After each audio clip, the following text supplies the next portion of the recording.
The hardest thing to do in business, part 1. Building an efficient organization, from the post of Dr. Strive Masiyiwa.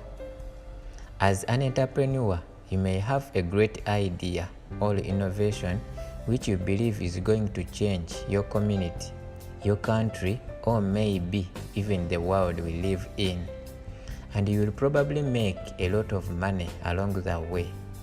That's allowed, and there is nothing wrong with it, provided you don't harm others, the environment, or break the law. Go ahead, make money, be a billionaire, and you know I will be right there cheering you all the way.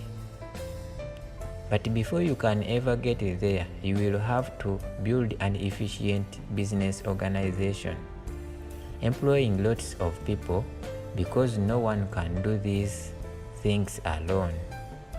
In this new series, I am going to talk about what I call the hardest thing to do in business, building an efficient organization. You will face many different challenges as an entrepreneur, but the most difficult is building an efficient organization. What do I mean by efficient? Let me start with one formal definition: achieving maximum productivity with minimum wasted effort or expense. Most people fail dismally in this area. It is at once the most difficult and most complex thing that any entrepreneur ever has to do. In this series, we will talk about many issues, including registering a business, recruiting and hiring your team, and organizational structure. This is business, MBA stuff, and if you just want to run a little bottle store, it might be tough for you. But if you think you can open more than one bottle store, hang around and see. As they say in my beloved Nigeria, it is for the senior class. You won't be the next Dangote or Zuckerberg if you don't know how to set up an efficient business organization. To lay the foundations for this series, here is another definition. The Cambridge Dictionary describes organization as a group whose members work together for a shared purpose in a continuing way. The verb organize is also important here. It means to make the necessary plans for something to happen, arrange.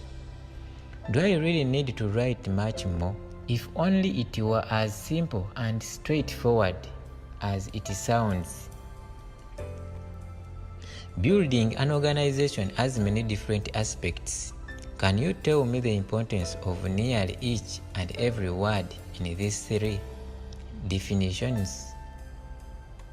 Organizations can be almost any size, but the ones I will be talking about here are ones that involve a hierarchy of authority and delegation, executive leadership, mid-level management, technical experts, frontline supervisors, and employees in different departments, most with different operational functions.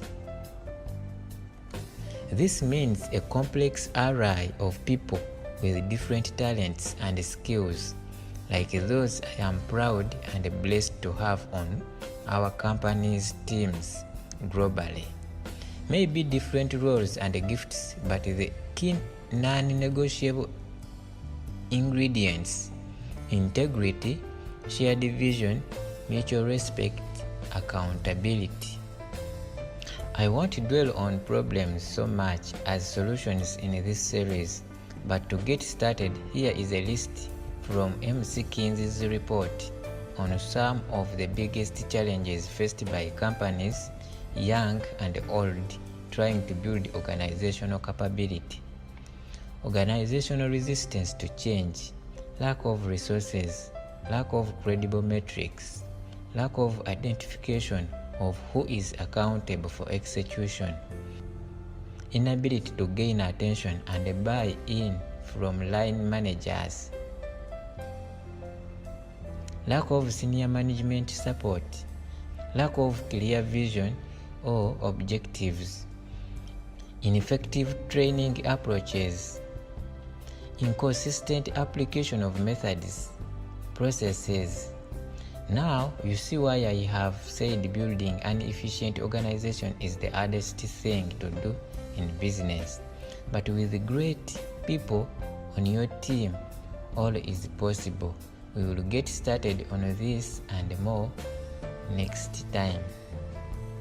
I once read somewhere, if everything is important, then nothing is. Time is precious. Building an efficient organization means hard choices.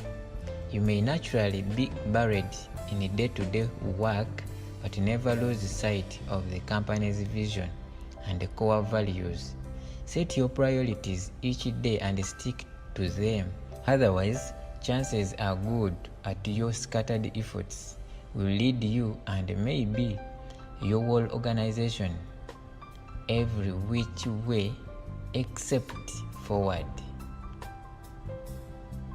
As I wrote a few weeks ago, know your strengths and where you are going. This goes for companies too.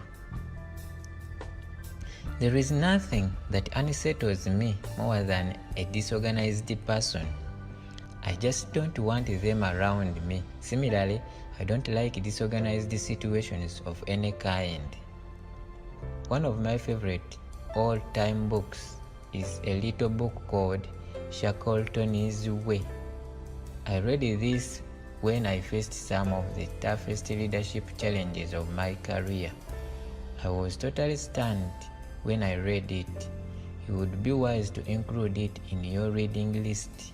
I don't need to tell you where to find it because that information is in your smartphone already. When my business was still relatively small, there was nothing I enjoyed more than to visit with every single project and meet with my staff. Sometimes I would visit a project several times a day. It was a wonderful way to run the business. But as it grew bigger and bigger, it became inefficient. So what do you do when the business is in 20 or 100 countries? Have you ever thought about it? Or when the business has 500,000 employees, like some of the global giants? These are the types of questions in this series must cause you to think about.